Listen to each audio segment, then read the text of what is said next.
Thank you, Suchin and AJ, for the introduction. My name is Sam Hyun, and I am the host of Real Talk Tuesdays, where we bring on live guests to talk about difficult but necessary issues. And we're currently in the midst of an unprecedented year, to say the least, and probably more appropriately to say it's disastrous. And not only are we living through a pandemic in an era of constant division, but also fighting for the eradication of anti-Blackness and to see true liberation of Black people in America. Without a doubt, this is something that weighs heavily on our hearts as we try to see societal and systemic change, dismantle a system that was built on anti-Black foundations, which has also led to the rebirth of the Black Lives Matter movement and making that even more important. But also as Asian Americans, that we too have endured immense pain, and that fighting a rise in xenophobia and racism towards our community, inflamed by racist rhetoric from the occupant of the White House. As a community, we've had to finally confront a reality that we are the perpetual foreigner. The model minority myth is still plaguing us. The bamboo ceiling is still hanging over our heads as we are pitted against other communities of color. And so while also yet to address, fully address anti-Blackness in our community and our closer proximity to whiteness, that there are still painful and difficult conversations to have, but ones that we absolutely have to have. So how do we address these conversations? How do we build solidarity? What are the solutions? Heavy, painful, yet imperative if we actually want to create a just society for us all. And so this is why I am so absolutely honored to be joined by our incredible panelists who have each used their voice and refused to be silent. So please join me as I welcome our guests, starting with multi-time Golden Globe winner and first-time Golden Globes host of Asian descent, the trailblazing Sandra Oh. Next is actress, comedian, showrunner, and director, Kulap Vilaysack. Then we're followed up by actor, author, and co-founder of anti-bullying nonprofit Act to Change and appointee to President Obama's Advisory Commission on the Asian American Pacific Islander White House Initiative for Our Community, Maulik Pancholy. And rounding out our panel is incredible singer, songwriter, and activist badass, MILCK, whose song Quiet announced to the world that women will no longer be quiet anymore. And I am deeply honored to introduce all of our panelists and kick off this discussion. And so thank you to everyone for joining, especially in this time where we're pretty much brought together by Zoom and the internet. And we're gonna try to jump right into it and go to Sandra first. Sandra, you are a self-described Asian Canadian American, as you said, while you're hosting SNL. And so how does it feel to participate in your first presidential election, especially given the gravity of this election? Well, I'm glad I signed up. Finally, it's interesting. Like when that happened, and when the current president was, elected in 2016, I had to grapple with, I think ultimately that the concept of identity is going to run through this discussion. And at that point, I have a very strong identity as a Canadian, but I'm approaching like halfway through my life that I've lived in California, and I also really relate to being a Californian.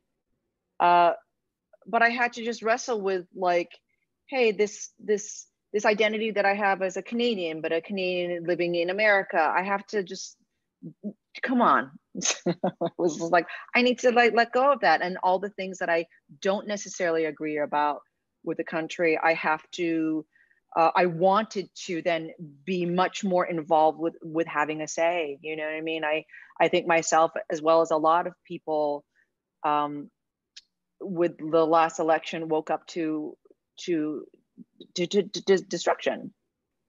And so I'm really, really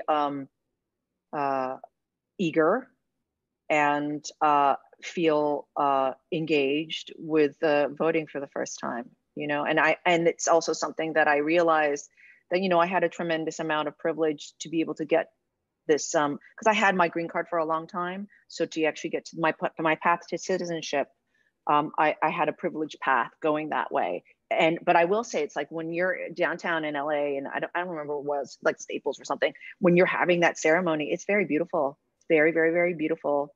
It's a sea of color.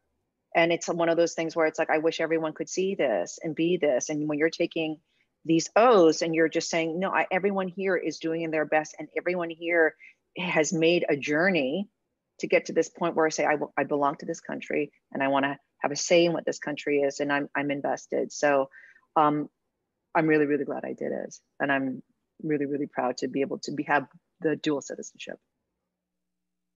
So kind of building off of the part where you talked about identity to Kulap, you have a really powerful story where your mother revealed to you that your father is actually not your biological father, and that sent you on a journey of rediscovery. And so what does identity mean to you, especially talking about being Asian American? Identity for me is embracing and being confident in all of my parts, my multitudes. Because growing up in the suburbs of Minnesota, to Lao refugee parents, I thought that my parents were the gatekeepers to my culture or my Lao-ness. And since I have a very fraught relationship with them, I put that to the side for some time, for years. And it wasn't until I went to Laos to meet my biological father, where I was in my place of origin. I was born in DC, but was conceived in a refugee camp. Did I finally realize, like, oh, like I can forge my own path too. Like I can stand on my parents' shoulders, and I can define and figure out what it means to be Lao American and Asian American my way. And building off of that too, is like you talked about confidence, and confidence is so important for children growing up, but so detrimental to that would be bullying. And for Maulik, you co-founded Act to Change. Act to Change being an anti-bullying movement and organization. So can you actually talk about Act to Change and how our community can be more involved and engaged with the work that you're doing? Yeah, 100%. Hi, everybody. First of all, I'm like so excited to get to do this with all of you.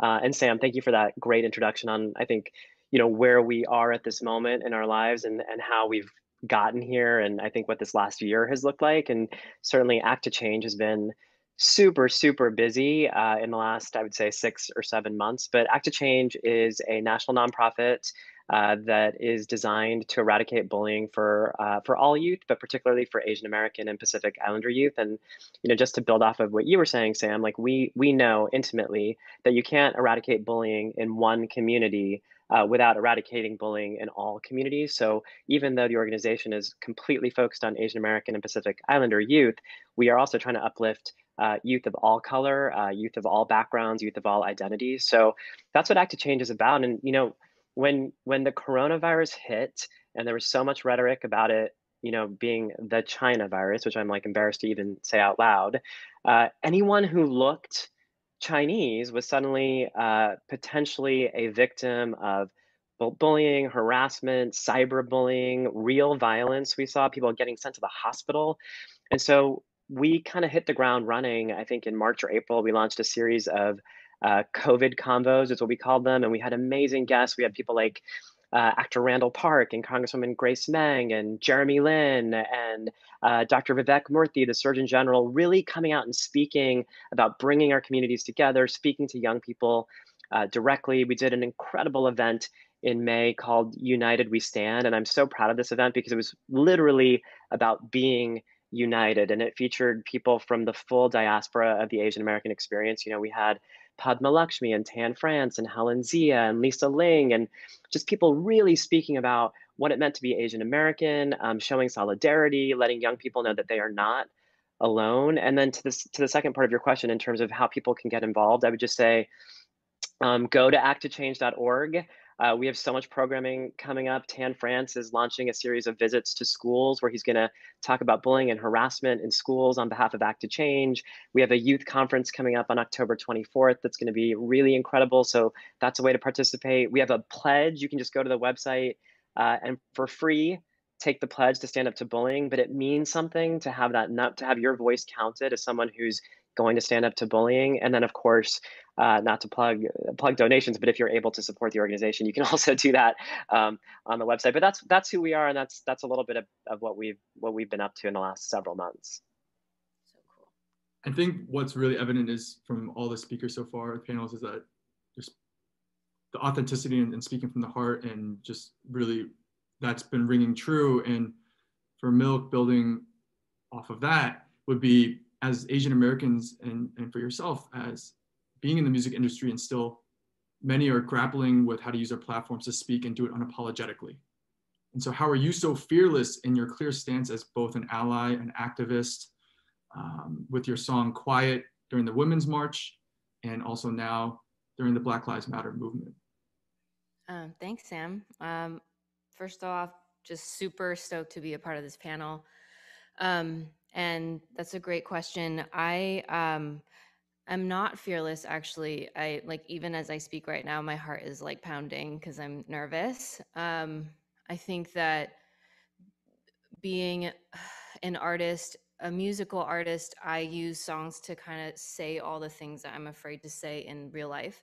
And as a woman, as I've grown up, I've learned that I can't do that all the time. I really have to balance and not hide behind my art. And so now, like, you know, I'm releasing a song that is in reaction to honoring like all the beloved that we have lost too soon to systemic racism. And when I wrote the verses, I was deathly afraid. I was like, oh shoot, I'm not Black. I'm singing about this issue. I fear that I'm going to get in trouble. So I'm being super honest about this, right? Because it's not very, you know, I want to be like, I'm not afraid, but I was really nervous. And then what I did was I started having conversations with people and just like being like, I'm afraid. And then having the conversations with people, like, how do I deliver music? And I thought to myself, eventually, I could either be scared of this song and just put it away and not say anything at all, or release the song and probably get criticized. Probably some people might relate to it, but it does bring up my own traumas and my own insecurities of like, I don't want to be wrong. I need to be like so well thought out and so caring and not cause any harm. And that is like,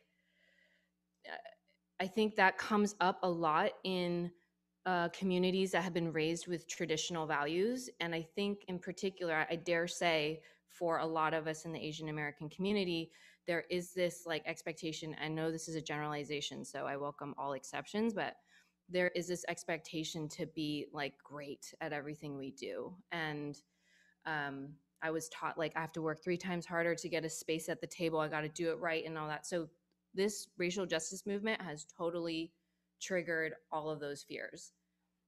And I just like, I'm really excited about this conversation because now we can talk about it. And I can be like, I get really scared of being wrong. And maybe all of us can be like, me too. And like, what is that in me that is so scared? And that is probably like impacted by my upbringing as a woman of color, as a woman, as an American, like or a citizen of the United States. So yeah, it's, yeah, I don't know if that answers the question, but I did want to share like, oh, I'm so afraid all the time. I actually really appreciate that because you clearly did. And to go to Sandra. I like that wave. Sandra. Sam, can I just add on to, I know I'm starting it right now and I'm just like messing it all up. I was going to say another word, but I'm just going to say messing it all up because it totally is. Look, I'm so grateful that you brought this up because there are deep things in the preciseness, you know, there's a generalness, right? But there's also a preciseness of a certain type of, I think, psychological pressure that we have and that many of us have been born into. The examination of that question, however it was, is I don't want to be wrong. I'm afraid of not getting it right. Huge. Oh my, just got huge. I mean, I'm still like, I'm constantly grappling it. And I actually think that's a real gift of this time, not only with the pandemic, with the heartbreaking and opening and reckoning of the death of George Floyd, but it's also the death of and the racial injustice of all. Do you know what I mean? It's brought up certain essential questions that each one of us have to answer individually, and then eventually, you know, with our community, I just feel like not in like we got so far to go, not that, but we need to kind of figure out where we are. And where we are just historically, and where we are even understanding who we are in our own selves, identity-wise, and then growing out into our community, we are at the beginning stages of it. And I'm glad to be a part of it. Do you know what I mean? I'm glad that everyone is here kind of trying to figure these things out. I mean, I look so reverentially to the Black community because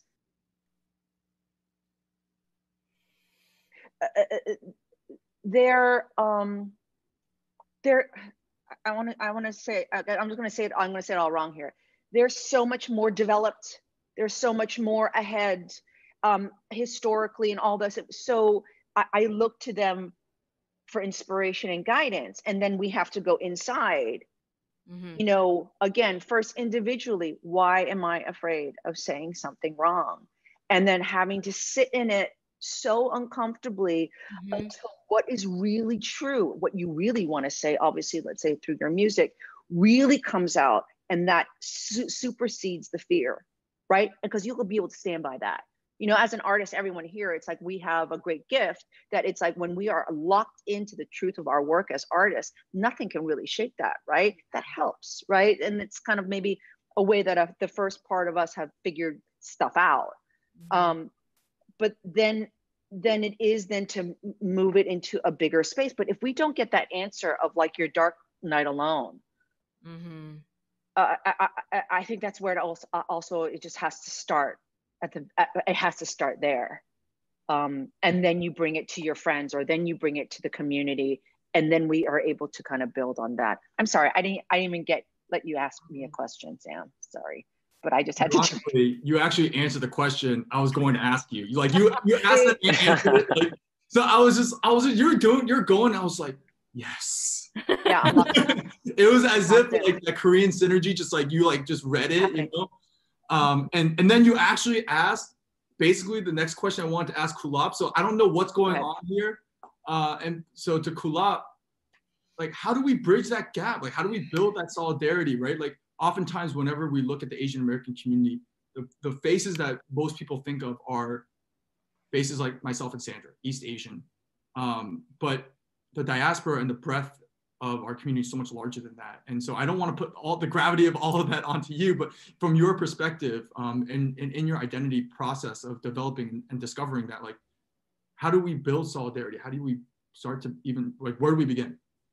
I do think it's giving true space to our diversity, to our, you know, so we're not so, we all talk about like, we're not a monolith, but like really like proof is in the pudding, like make the space, boost signals that aren't, you know, familiar to yours, have the curiosity of learning about just our diversity.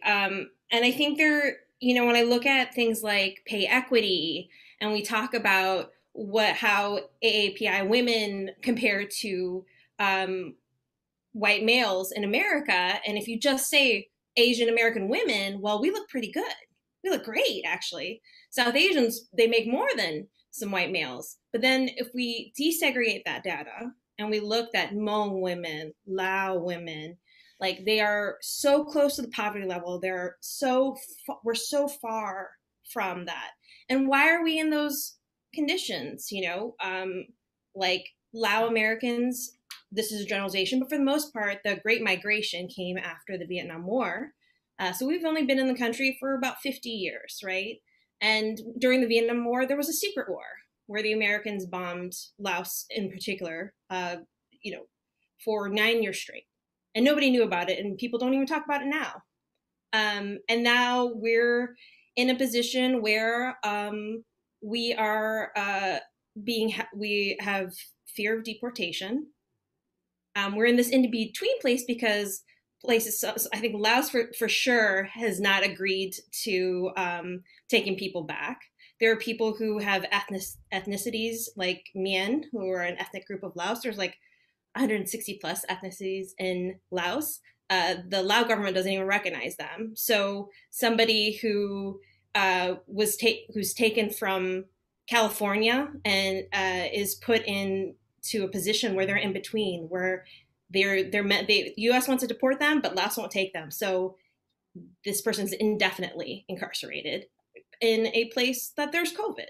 Like, there's just so many different types of stories. And if we have the curiosity to learn about each other, I think that means so much.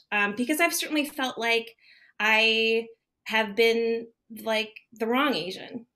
And so, yeah, I mean, I think asking, being curious, and listening.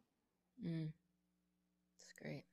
And speaking of asking, and where we need to be and things that we need to do, and taking kind of like our own community's destiny into our own hands, to Maulik, you walked out of the White House.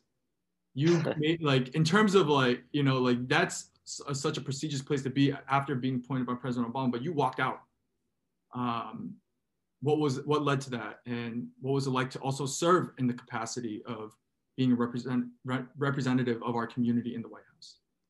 Yeah, thank you so much for that question. I do want to say one really quick thing about what people were talking about before, and I think it's, you know, it is so scary to have conversations about race, and I think that part of it is that there is such a huge history, and it feels impossible to arm yourself with all of the facts and all of the, you know, historical ways that various communities have been oppressed, and to speak about it intelligently. And we at Act to Change, we did a panel where we brought together Asian American leaders and Black Lives Matter leaders to talk about how Asian American communities can support Black Lives Matter. And I think it was like the scariest panel I've ever had to moderate because of that very fear. And, you know, I think a big thing around the way we're talking about racism right now is this idea that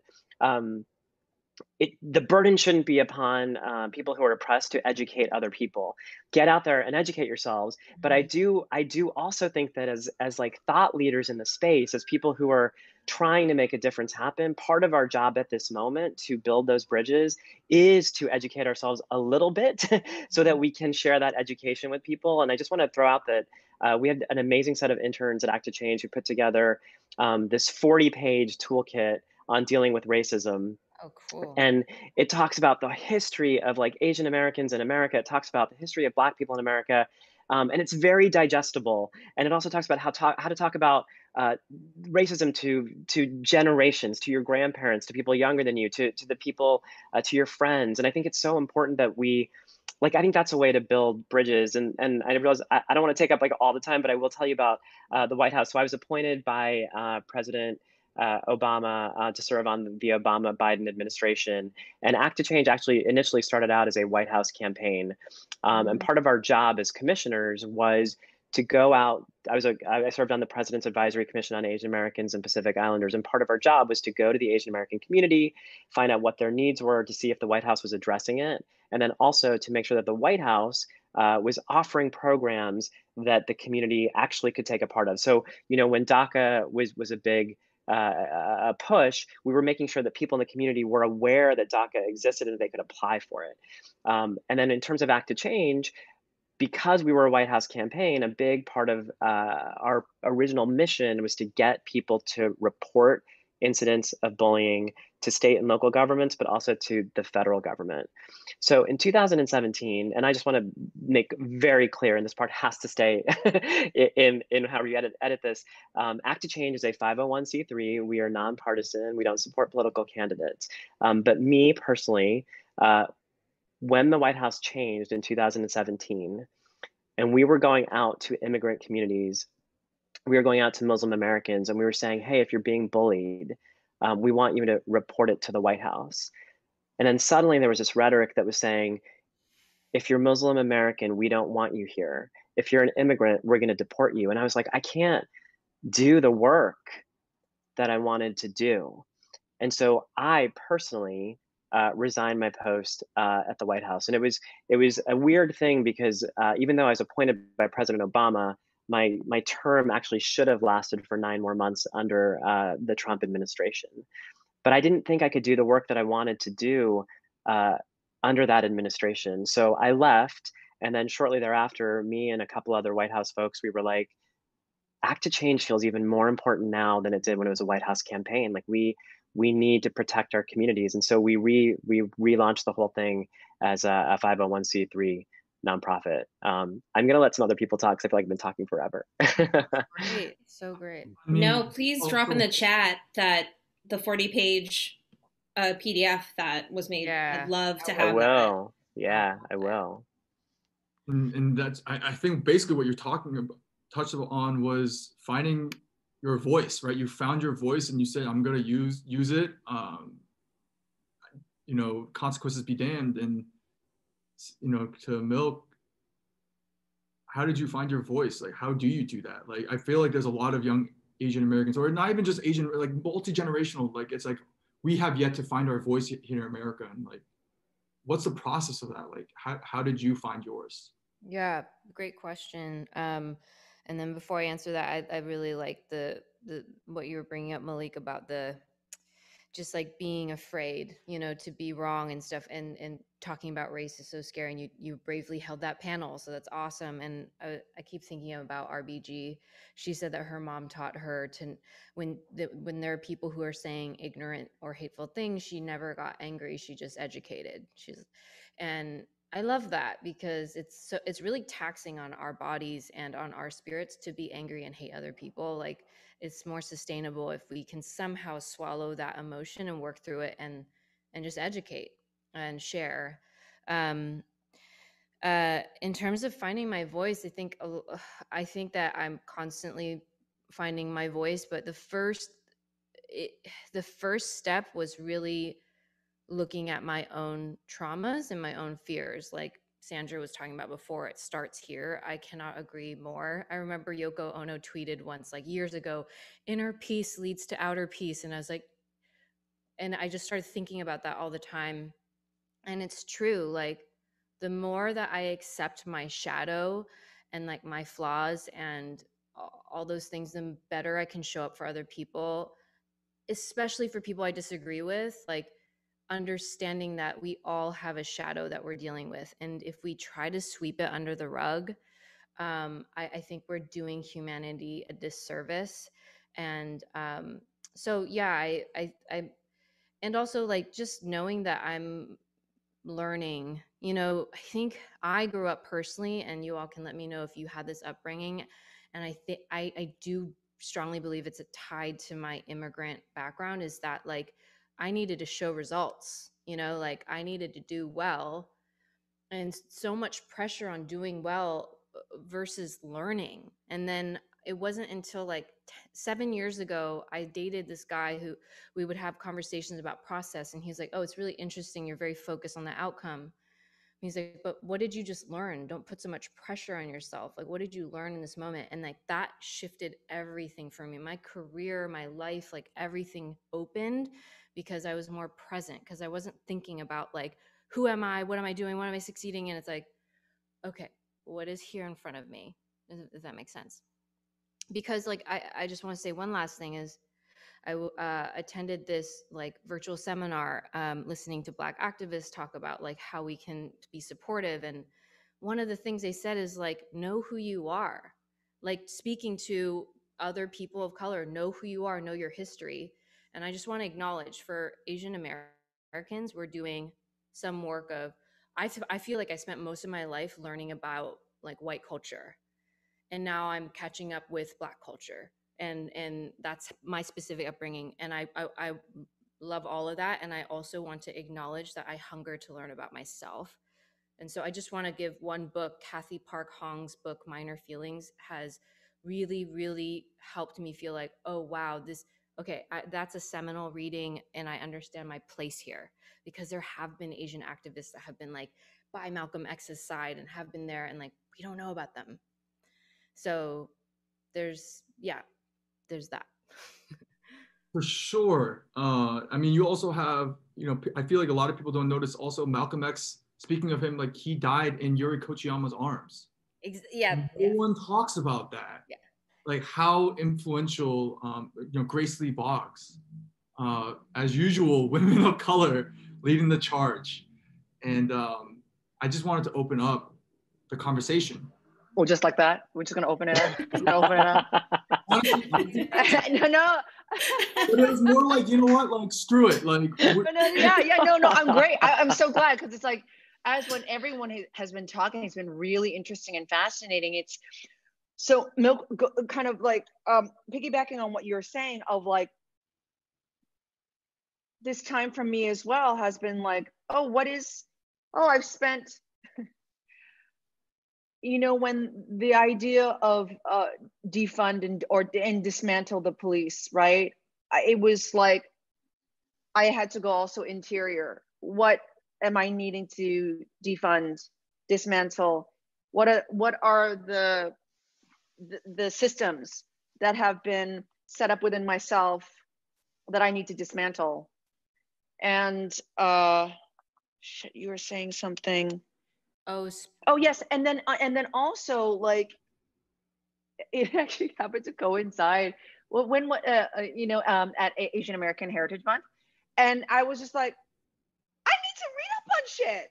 Like, come on, you know, because it's also side by side, embracing Black history, and also side by side, I felt like it's like, it's also like, we need to also focus in on our multi-histories and our multi-identities as Asian, because right now we're just called Asian American, right? Who knows how it's going to adapt in 20 years from now, but we're at that place where there are so many of us, and so it's not also there's a little worry of like absolutely learning about Indigenous culture, Black culture, and also our own culture.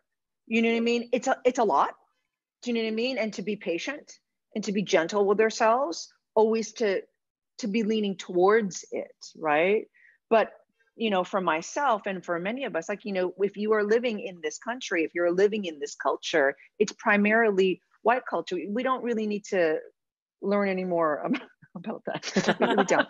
Do you know what I mean? So, but to your point, Milk, it's like, yeah, and then I need to know more about my own Korean culture, how that mixes and matches with other culture, you know, how it fits, let's say California, LA, Korean culture mixes with Black culture, how we have not figured that out.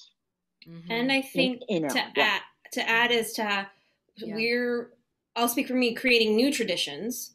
Like growing up, it wasn't like I went with my parents to the polls. Like it wasn't, you know, and, you know, my parents voted Republican. And like, but it wasn't like a tradition, and having to kind of create community and create new models within the community that's also something that, unlike the Black community, I'm being general, of course, but there's such a tradition in both, even though we, of course, have been a part of the American story of protest, but in the way that we, in the last, certainly year, since 2016, have been actively involved in activism and protesting, and in the way that we've been doing it. Now, these are, to me, for me, is somewhat new, and it's been, I felt responsible to step into a role to help those who are younger than I am. That's I related a lot to what you said, Kulap, about like feeling a dissonance with your own family, and then feeling like that's connected to your Lao background. And like I have a similar thing. I have a lot of tension with my parents, and somehow I have associated that with my culture, and it's like hard.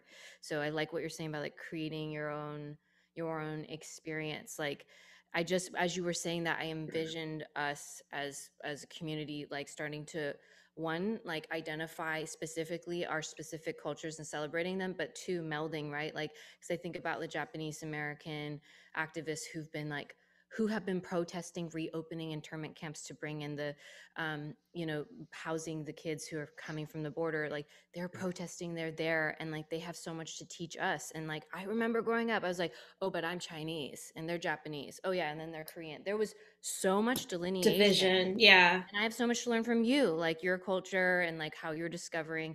I just envisioned us like creating this pride. Oh yeah, we're gonna go speak up and go vote. Like that's exciting to me. Got goosebumps. Yeah. Yeah, me too. And what we're talking about right now is building bridges, right? Building solidarity. And what we've touched upon is the fact of part of what makes it so difficult is different cultures. Like while we all are identified under one umbrella of Asian American, the reality is we come from 19 different countries. We speak completely different languages.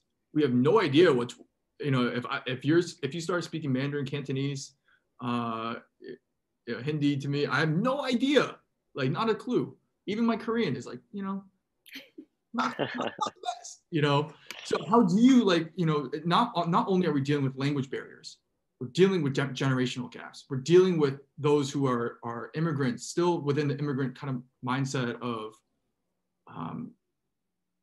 and how do we even like start? Where do we start? Like, what's more important to you? Like, yes, please, Sandra. I'm gonna start out with the word shame. Mm-hmm. Right? Because yes, I know it well. There's some. So, like, let's say in your question, Sam, there is a yearning for somewhat of a roadmap, right? And I'll go back to one of the first things that MILCK said, which is the internal question, the internal nugget, right? So to be able to ask those questions and to be able to get it wrong on the way of making a map, one of the essential things we need to deal with is our shame. And shame for personally, shame for culture, shame of like not even knowing the way right now. So I'll offer that as in potentially a foundation upon which when we are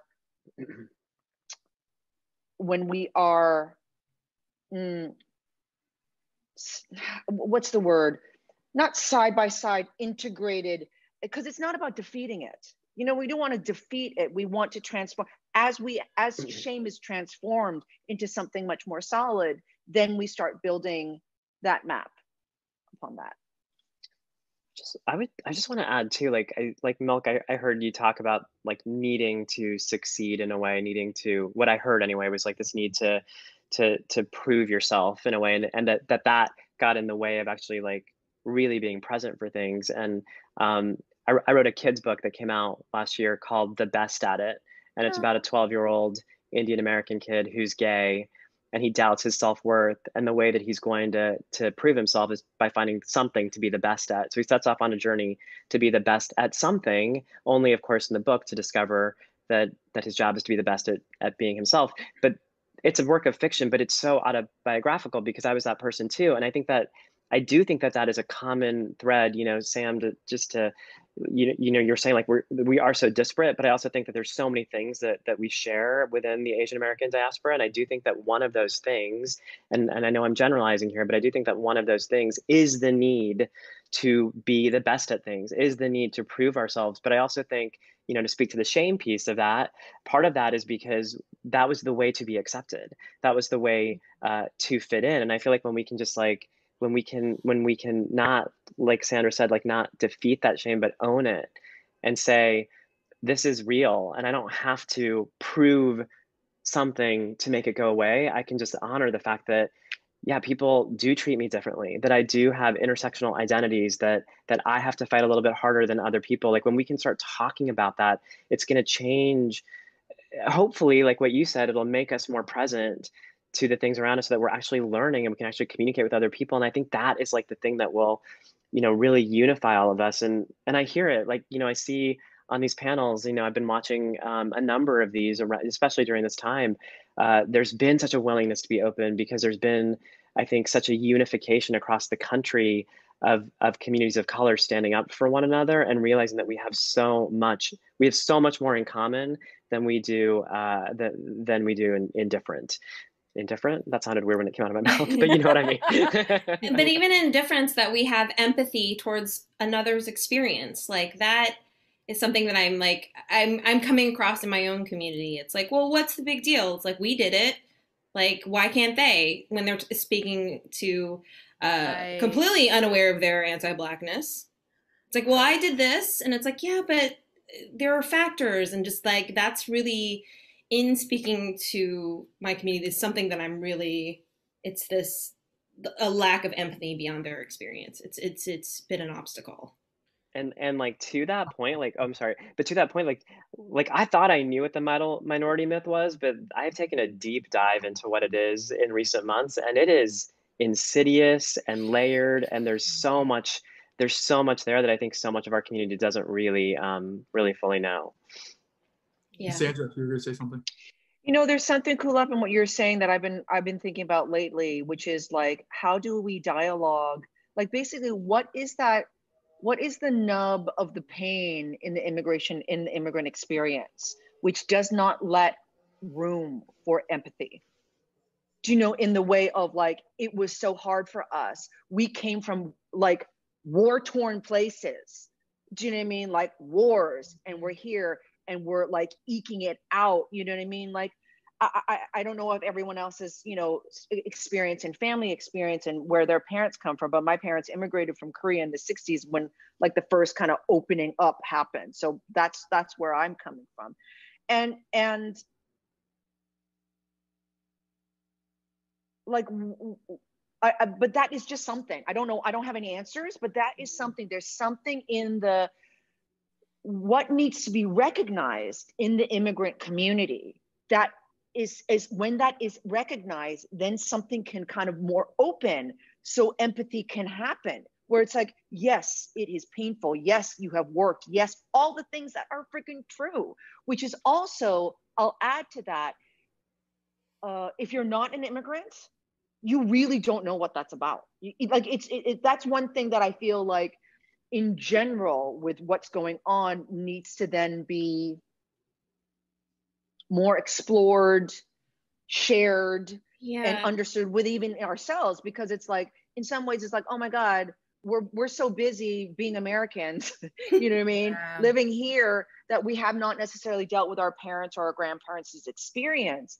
But so that's one for us to kind of figure out on our own. And then to kind of the building of the bridges thing, to be able to then bring it to white America, Black America, you know, who don't necessarily, Indigenous America, who don't understand or have experienced that very specificity of an immigrant mentality.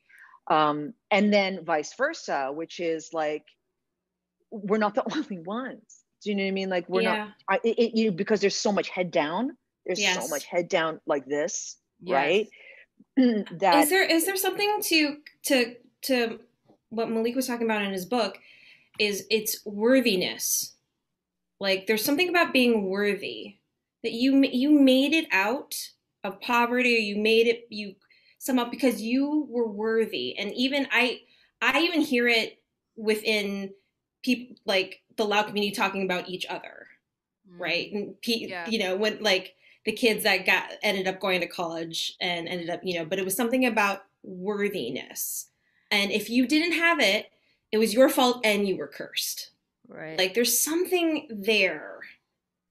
I wanted to throw this into the conversation, is that not about not knowing who we are as Asian Americans? And if you don't know who you are, you can't be vulnerable. And if you can't be vulnerable, you can't get to the actual root of what you're talking about and see each other as a singular community. Can we even talk about it? I mean, I don't know if we need to know exactly who we are to be vulnerable. I think to be vulnerable is to admit we don't know who we are. And that's okay. I mean, no one chose this history. White people didn't choose it. Black people didn't choose it. We didn't choose it. Indigenous people, like the people who were born this generation, we just woke up and were like, oh, okay, there's been a whole movie happening. Let me catch up. And it's like, oh, wow, the story's quite ugly at times, you know. And I think that this is what I think about, like you were saying, worthiness, right, Kulap? And sometimes, like, even in a family, right, I'll be like, oh, well, I'm worthy because I'm like really good at art. My sister's really good at academics, but why don't they talk about me being good at art? And then it goes even more internal. And like, I think that we haven't had practice in doing the both and, like, like having a moment of being like, oh shoot, your history is really hard, rather than be like, oh yeah, and then me too, like, and then my thing, like, we're trying to do this competition of suffering that. And you know what, like, I like to do this thing where I zoom out and I go, oh, that we've all been hurting, both, and I think we want to be heard. Like, we just want to be heard. And I think that's the beginning. Like, I want to hear more, like Kulap, and like, as you were talking about, like, your experience, it helps me empathize and become more aware. Like, I think it's as simple as storytelling, right? And that's probably why a lot of us are here, because we're all in the storytelling business. I just want to throw the words oppression Olympics, that we often play the oppression Olympics, that my pain was equal or greater than your pain.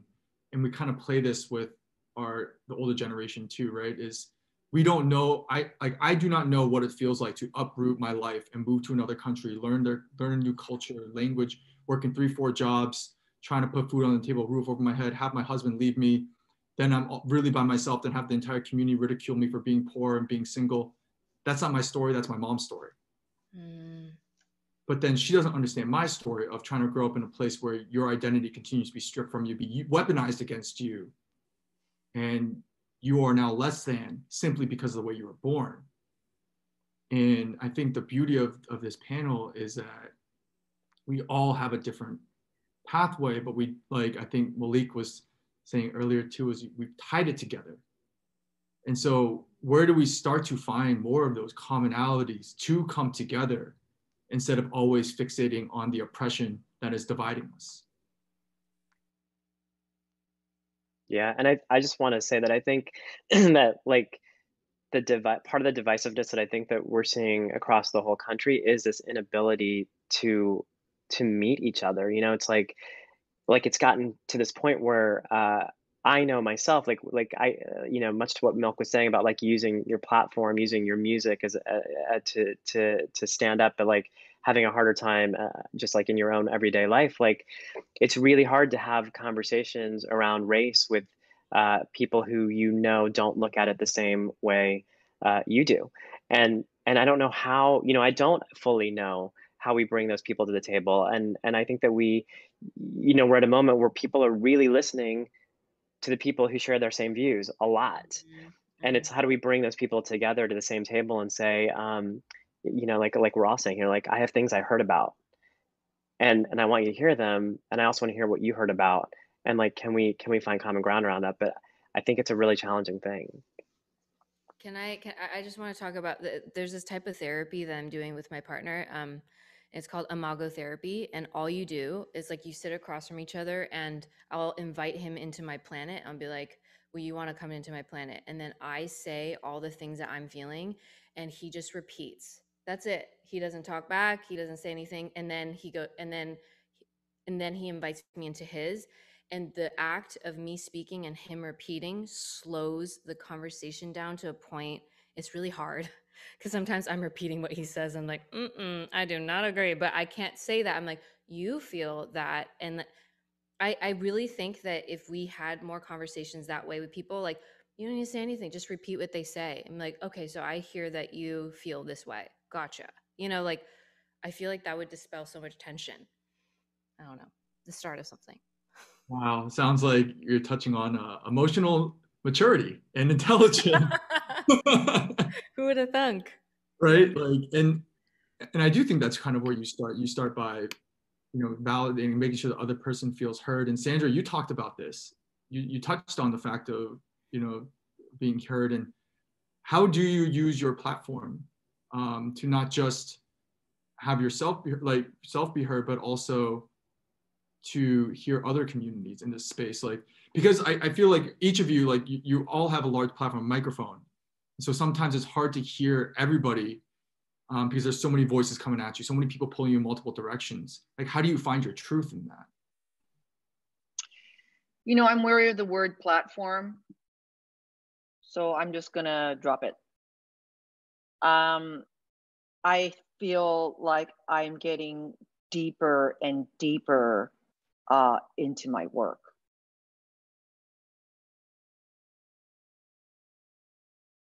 And more truthful. Because that's what I do. You know what I mean? Like, I'm an actor.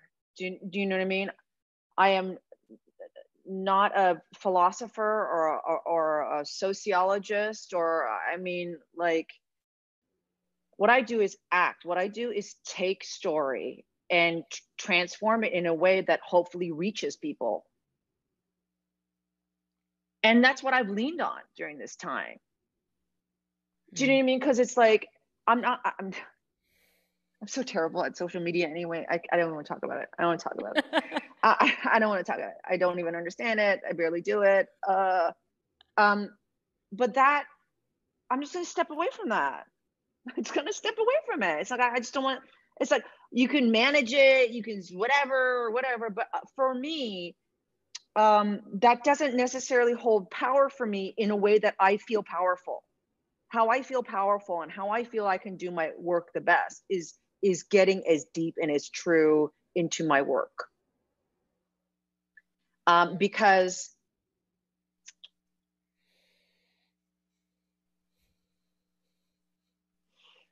I think of life as an artist, it's like there's no immediate necessary guaranteed what am I saying? Like reaction, because it, like, you know what I mean? It's like, I'm going to do this and this is what's going to happen. Like I spend a lot of my time, not a lot of my time, my whole entire career is I'm doing what it feels true, what is true, what feels necessary for all my personal reasons.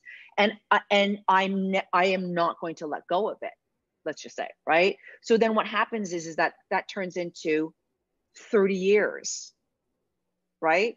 So then what you don't know is that how that translates to people of different backgrounds, different ages or whatever. But I trust that the whole point of art is to transform. Do you know what I mean? So that's what I am doing much more specifically, because those very important and interesting questions and that need answers and also need a pathway. I know I am not the one to set that, but I will absolutely be the one to take the mantle as artist and to get down to say, why are you doing what you're doing? What is your intention? What is the truth? And like, because it's like, there's lots of entertainment and all that stuff going out there, right? But if we want to talk artist to artist, let's really talk about what we're saying. Because if what you're in and about is, you know, truth, transformation, consciousness, you know what I mean? Being present, right? And bringing that to people, honestly, that stuff does more. I think culture does and art does more than so much politicking. Yeah. Do you know what I mean? Someone who devotes their life to their art to transform in some way, it does more, frees more, right? And there's no, you can't necessarily quantify it. Mm-hmm. You don't know, like, you know, who is listening to MILCK's music, and that frees them, right? But I know that's why I do what I do, mm-hmm. right? Is like, I will say, when I was doing Grays, one of the things that would please me greatly is that young people would come up to me and say, I want to be a doctor. I'm like, go for it. Go help people. You know what I mean? Because it's like, I want to be a doctor. Go ahead. Good. You know what I mean? Even for a second, that makes you think about going to school or helping people. All right. Or just the visibility of just staying on that show for 10 years. It has, I don't know exactly what it means, because there's no exact thing of putting one thing, you know, but it is all a part of the progress. I don't even know if I answered your question, but I liked all of it. I loved it. I loved it all. And it's true. It has made a difference. Like, I watched you, I'm sure a lot of us can, like, I'm echoing a lot of people's feelings, but I've watched you, Sandra, help represent a lot of humans that felt a little invisible in our culture. So it makes a difference. Like, everyone that's on this panel is making a difference in their own way. Yeah, you being authentically in your path not only makes me go, oh, I can also have, I can also be in this business, but then I think what you're talking about is the subtleties. That representation is so huge. The things that aren't so like blunt, like, oh, I want to do what she does. It's like, she brings to me a feeling of dreams and hope and possibility, which we didn't have a lot of models growing up. And that it means so much. Yeah. And I wanted to mention, like, I was on this songwriting panel last night with younger songwriters, and some of the feelings were, I shouldn't be writing songs. I should be marching. I should be doing all these things. I was like, okay, both, and if you want to go march, awesome. But don't abandon your art, because that means like the oppression has then won, because it's like taking a storyteller away from his or her, their gift.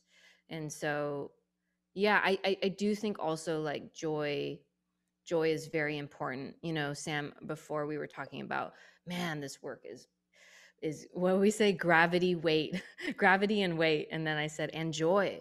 If we don't practice joy, we're letting them win, because we have to do this work every day, every day, every day, every day. So if we're like, I don't know, we just got to find a sustainable rhythm.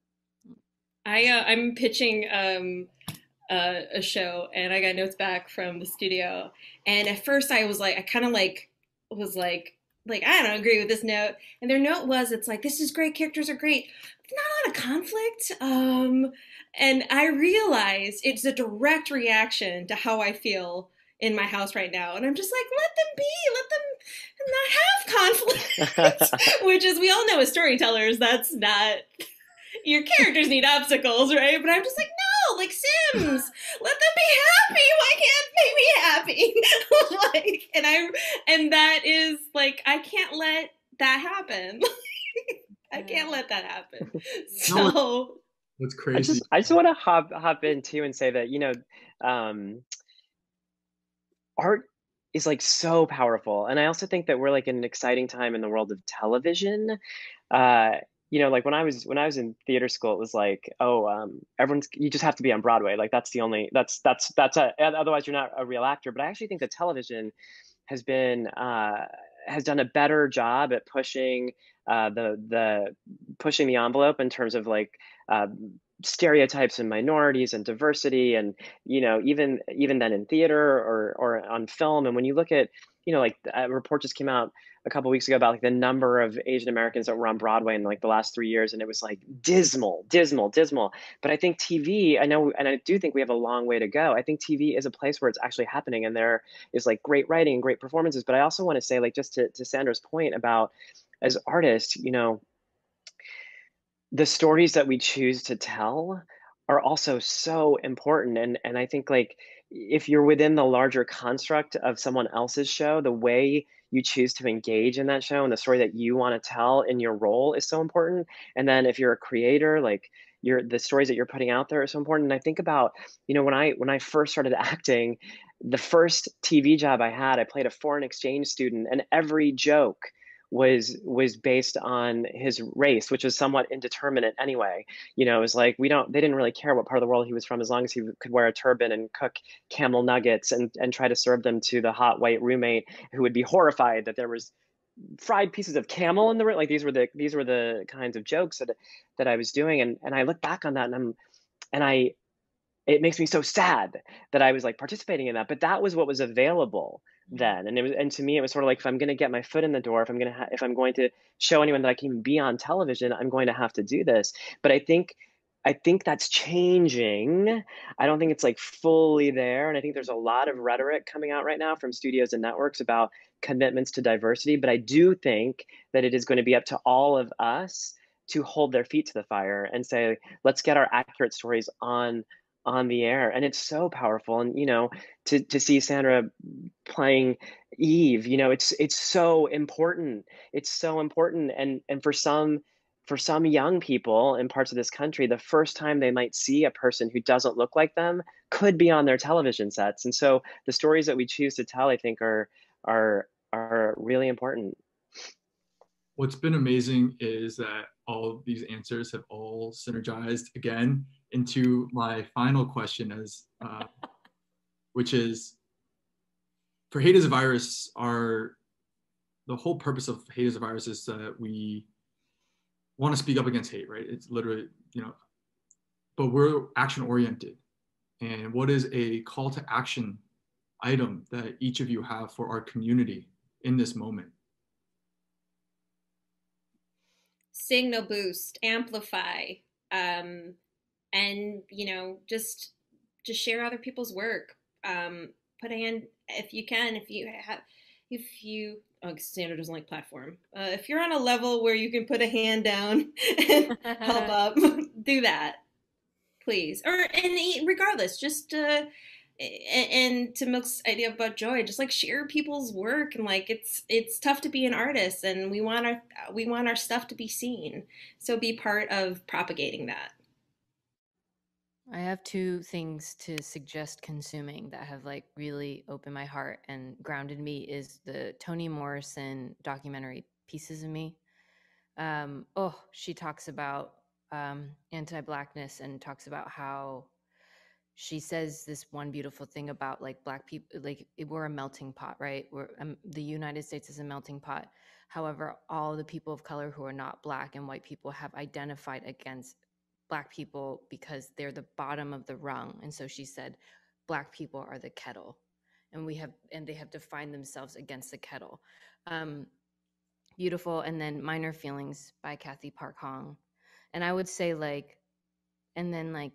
encouraging yourself like every week to do something that makes you a little uncomfortable, but you're walking towards truth. Like just try to do, I would say every day, but start every week.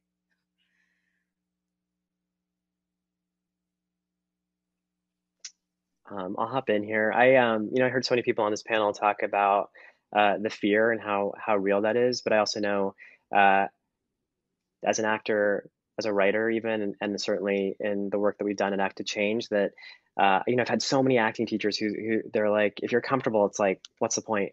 It's like in those moments of uncomfortability that something surprising and exciting happens, and that's what we're all living for. And I think that's true of real life too. And I have found that some of the most rewarding things that I've done have been on the other side of discomfort. And so I would just say to everyone out there, if there's things that you want to do, if there's things that you want to say, if there's a way that you want to be involved and it feels a little scary, just take the risk. And also know that there's a community, all of us who are here ready to catch you and be on that journey with you.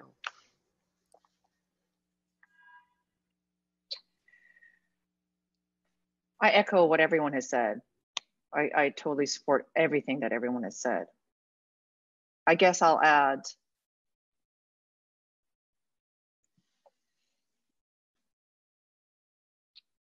have an honest conversation with your family.